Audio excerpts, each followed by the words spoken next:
Bonsoir à toutes et à tous, nous sommes le mardi 29 août. Soyez les bienvenus sur Monaco Info et voici les titres qui seront développés. Les vacances, l'occasion de se reposer, mais toutes les bonnes choses ont une fin, il faut penser à la rentrée. Êtes-vous prêts? Eh bien nous vous avons posé la question. L'été est synonyme de farniente, mais également de l'achat des fournitures scolaires. C'est ce que vous allez pouvoir constater dans un reportage. On peut parler d'une débâcle, l'entrée dans la compétition de l'équipe de France de basket lors de la Coupe du Monde. Les Bleus éliminés dès le premier tour. Nous serons en duplex de Jakarta pour analyser cette Bérésina avec le commentateur de beIN Sport, Rémi Reverchon.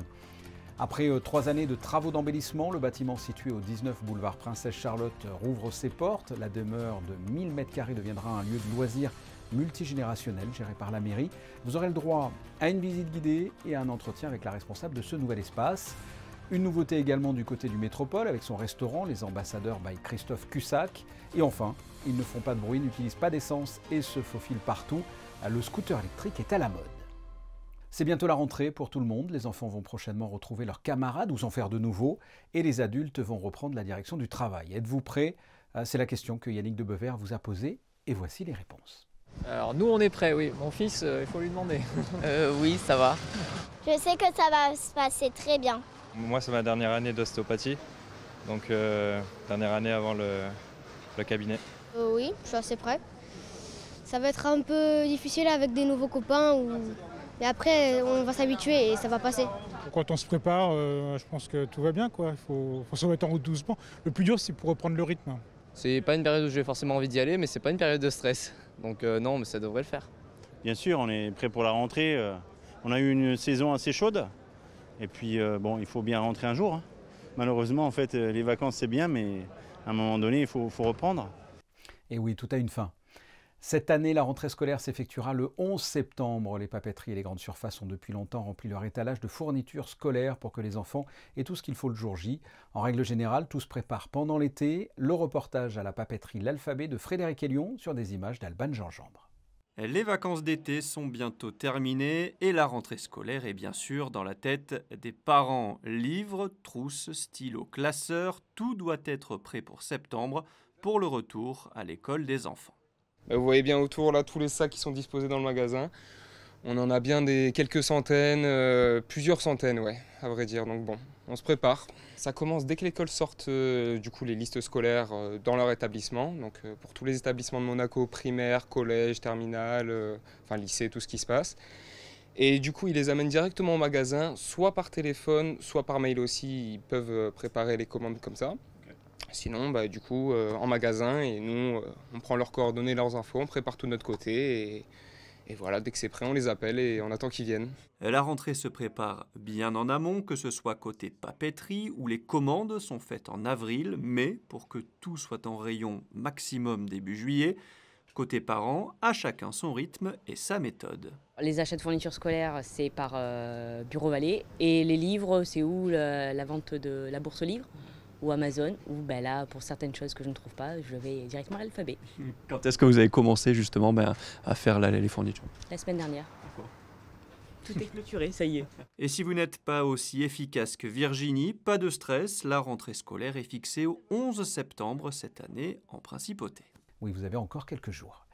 Ils ont loupé leur rentrée et ont perdu leurs 2 premiers matchs face au Canada et à la Lettonie. L'équipe de France de basket est éliminée dès le premier tour de la Coupe du Monde.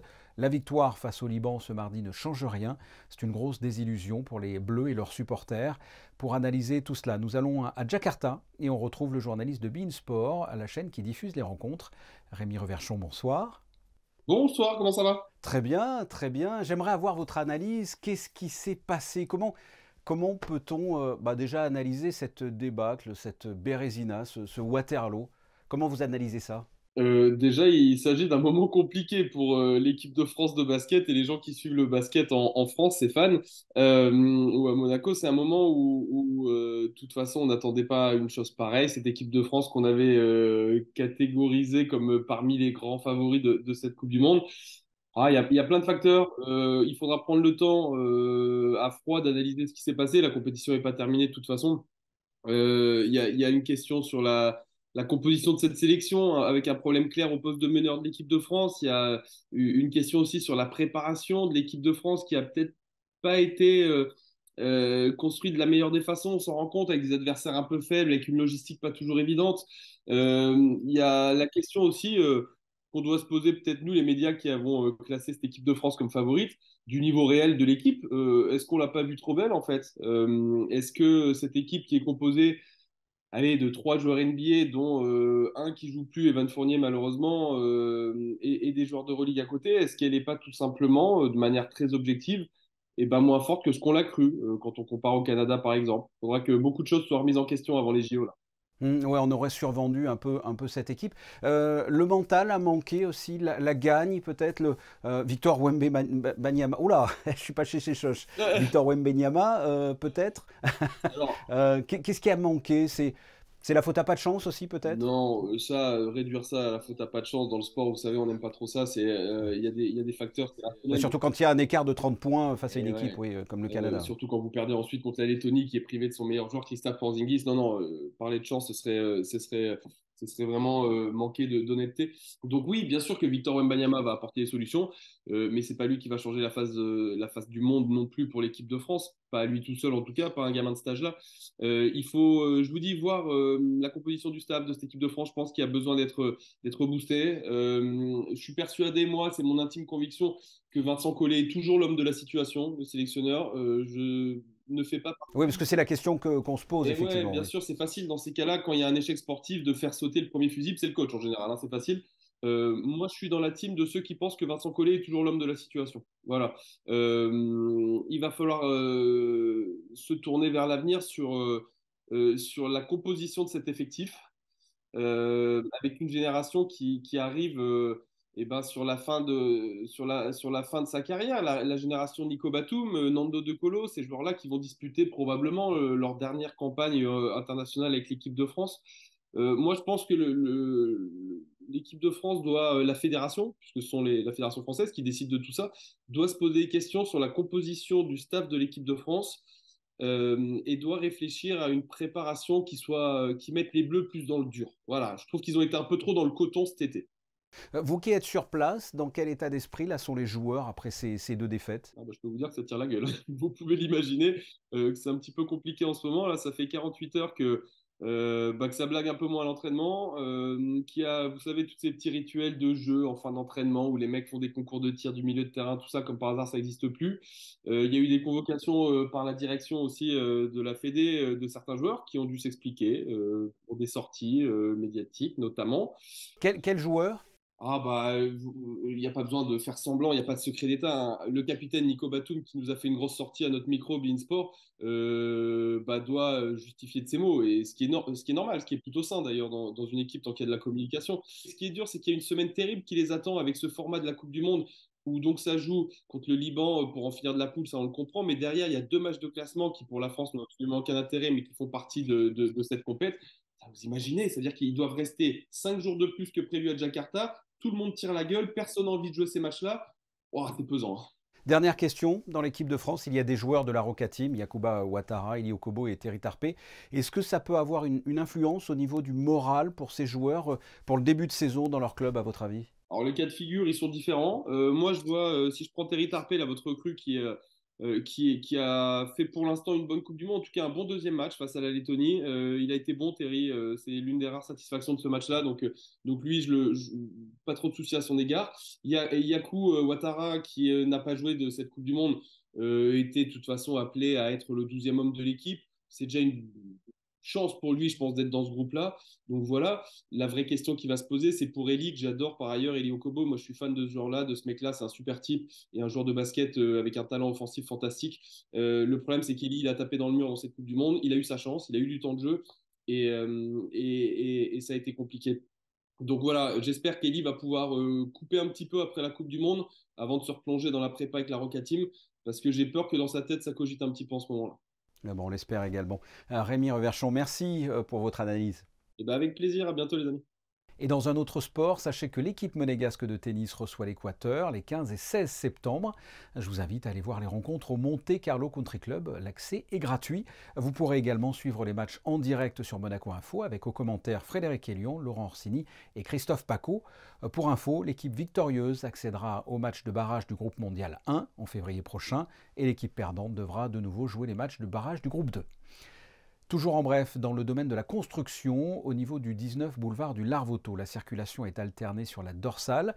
Il s'agit de la poursuite des sondages préparatoires à la réalisation de l'opération immobilière dite Larvoto supérieure, inscrite dans le plan national pour le logement des Monégasques. Ces sondages seront réalisés du 7 août au 8 septembre, entre 9h-12h30 et 14h-18h, avec la mise en place d'un alternat de circulation durant les heures d'intervention. Autre opération immobilière, privée cette fois, aux 2, 4, 6 et 8 avenue Prince-Pierre. Des travaux liés au réseau sont prévus du 4 septembre au 22 décembre, engendrant des modifications sur la voirie. Les flux des piétons et des véhicules seront maintenus durant toute la durée du chantier sur les axes majeurs. En revanche, des déviations seront à prévoir en fonction des différentes phases, à commencer par le 4 septembre jusqu'au 22 septembre, de 9h à 16h, avec la fermeture de la circulation routière sur la rue de la Turbie. Les accès au parking des Agaves seront maintenus par les rues Augustin Vento et Aureglia et les livraisons des commerces s'effectueront en dehors de ces tranches horaires. Le boulevard Charles III sera quant à lui ouvert à la circulation dans les deux sens entre les giratoires Place d'Armes et Canton. C'est un chantier qui a duré 3 ans et pour cette rentrée, ça y est, l'espace Lamartine ouvre ses portes pour les Monégasques et les résidents de plus de 16 ans. Yannick de Beuvert et Alban Gingembre vous proposent une visite guidée de cet espace de loisirs situé rue Princesse Charlotte.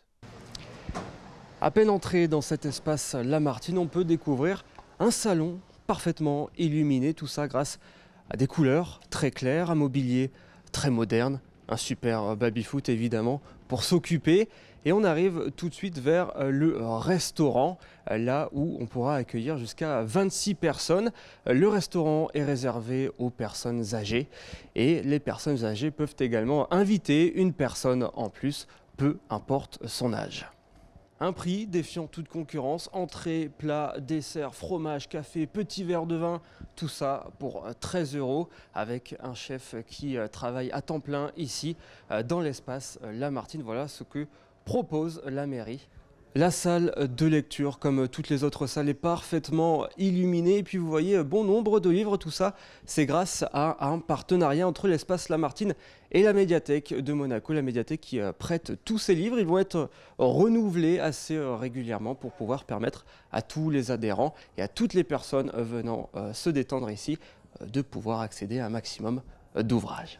Après avoir monté un étage, nous voici dans la salle polyvalente, une salle qui peut aller de 25 à 100 mètres carrés. Vous le voyez, il y a ces cloisons amovibles qui peuvent faire changer le format de cette salle. C'est une salle que les particuliers peuvent louer à l'occasion d'anniversaires ou de fêtes en tout genre. Et c'est une chose inédite ici à Monaco. C'est également ici que les adhérents pourront effectuer leur exercice physique avec l'aide d'un animateur. Vous voyez déjà les tapis et les haltères, et puis en fin de séance, il y a évidemment les vestiaires avec douche et casier avec cadenas. Au lieu des escaliers, vous pouvez emprunter cet ascenseur qui est une petite technologie puisque ce bâtiment a été créé en 1895 et donc il a fallu faire preuve d'ingéniosité pour mettre cette cabine d'ascenseur. Nous sommes dans la salle de conférence qui est juxtaposée à celle des arts créatifs. C'est pour ça que je chuchote un peu parce que juste derrière, une conférence a déjà lieu. Nous voici dans la salle informatique où des PC sont mis à disposition pour les personnes voulant assister à des ateliers de formation informatique. Évidemment, tous les adhérents peuvent également venir en dehors de ces ateliers en libre service. Bon, si comme moi vous voulez vous entraîner au piano et à toutes sortes d'instruments, il y a également une salle de chant et de musique qui est mise à disposition dans cet espace. Il aura fallu plus de 3 ans et 7 millions d'euros pour rénover cet espace Lamartine qui est désormais tout à vous. Les adhésions sont ouvertes. Merci Yannick pour cette présentation. On en sait désormais plus sur cet espace Lamartine. Et pour développer davantage le sujet, nous sommes avec Nathalie Vacarezza. Bonsoir. Bonsoir. Nous y sommes, après 3 années de travaux, l'espace Lamartine ouvre ses portes dès lundi prochain. J'imagine qu'il y a une forme d'excitation. Il y a une excitation, il y a beaucoup d'enthousiasme de la part des équipes qui ont travaillé à l'élaboration de tout ce projet. Donc oui, il y a une belle excitation et on attend avec impatience l'ouverture, enfin la semaine porte ouverte à partir de lundi, donc de lundi à samedi prochain, de 10h à 19h. De 10h à 19h. Il y avait la sonothèque auparavant. Pourquoi avoir voulu créer comme ça un espace plus vaste? Quel est l'intérêt de l'espace Lamartine? Tout d'abord, il y avait de toute façon dans l'idée de rénover et exploiter au mieux ce bâtiment qui fait quand même 1000 mètres carrés et qui est un atout incroyable par rapport à ce projet qui est un des projets phares de ce nouveau mandat, c'est de pouvoir offrir à la population des activités, des possibilités qui jusque-là n'existaient pas et qu'elles concernent toutes les tranches d'âge à partir de 16 ans, puisqu'on a mis une limite à 16 ans. Donc ça permet d'offrir des activités de loisirs culturels, de bien-être, un lieu simplement pour se rencontrer, pour jouer, pour lire. Enfin, il y a énormément d'activités qui sont proposées dans cet espace avec une superficie qui est en même très confortable et il était dommage de ne pas l'exploiter complètement. Yannick Debevert l'a dit dans son reportage, hein, vous avez obtenu le label bâtiment durable méditerranéen de Monaco. C'est important, j'imagine, pour la mairie? C'est très important. C'est un gros projet réalisé par la mairie, entièrement par la mairie, financé par la mairie aussi. Et le fait d'avoir obtenu ce label qui garantit donc le respect de l'environnement et de toutes les conditions nécessaires pour obtenir ce label dans la catégorie argent. Donc, vraiment, c'est un bâtiment qui est absolument magnifiquement rénové, avec un esprit qui allait tout à fait dans le sens de ce qu'on voulait mettre en place pour un accueil de qualité, dans un environnement joliment décoré, avec du matériel spécifique également de qualité. Alors c'est un lieu intergénérationnel, on va le faire tranche par tranche. Qu'est-ce qui est proposé par exemple pour les ados? Alors c'est pas l'idée justement, l'idée c'est que ça concerne toutes les générations. Bien évidemment, il y aura certaines activités qui attireront plus un public qu'un autre. Oui, parce qu'il y a par exemple un baby-foot, il y a des activités dirigées vers les jeunes quand même. Il y a des activités qui seront plus dirigées vers les jeunes. Il y aura du laser game, il y aura des escape games qui peuvent aussi plaire à d'autres tranches d'âge. Il y aura certains jeux qui seront des karaokés, il y aura vraiment des choses. Mais après, il y a aussi des activités, qu'elles soient intérieures ou extérieures, qui pourront séduire tout type de population. Et je pense que c'est tout l'intérêt du concept de l'espace Lamartine. C'est de pouvoir se côtoyer et de ne pas qu'il n'y ait pas de clivage. Parce que ça, c'est regrettable, mais que tout le monde a un épanouissement à retirer de ça, de ce mélange de générations où les uns pourront apporter leur expérience, les autres leur enthousiasme, et ce n'est pas du tout incompatible. On le rappelle, l'espace Lamartine sera ouvert du lundi au vendredi de 9h à 20h et le samedi de 10h à 18h. Nathalie Vaccarezza, merci de nous avoir présenté ce nouveau lieu de loisirs qui ouvrira ses portes donc dès lundi prochain. Merci. Merci à vous. En bref, je vous donne un rendez-vous sur notre antenne le vendredi 8 septembre à 10h. Vous pourrez suivre en direct dans l'enceinte du Conseil national une séance spéciale en hommage au prince Régnier III en présence de son fils, le prince Albert II. Je vous redonne le rendez-vous vendredi 8 septembre, 10h sur Monaco Info. Avis aux amateurs de gastronomie, le restaurant Les Ambassadeurs, ouvert à l'Hôtel Métropole il y a une centaine d'années, renaît de ses cendres depuis le 22 juin. Les Ambassadeurs by Christophe Cussac rend hommage à ce lieu mythique. Frédéric Hélion et Alban Gingembre ont pu assister en coulisses aux préparatifs avant le service du soir. La cuisine est un moment de partage à l'Hôtel Métropole, au restaurant Les Ambassadeurs by Christophe Cussac. Le chef est entouré d'une brigade de 10 cuisiniers. L'équipe arrive à 15h pour commencer le service à 19h30.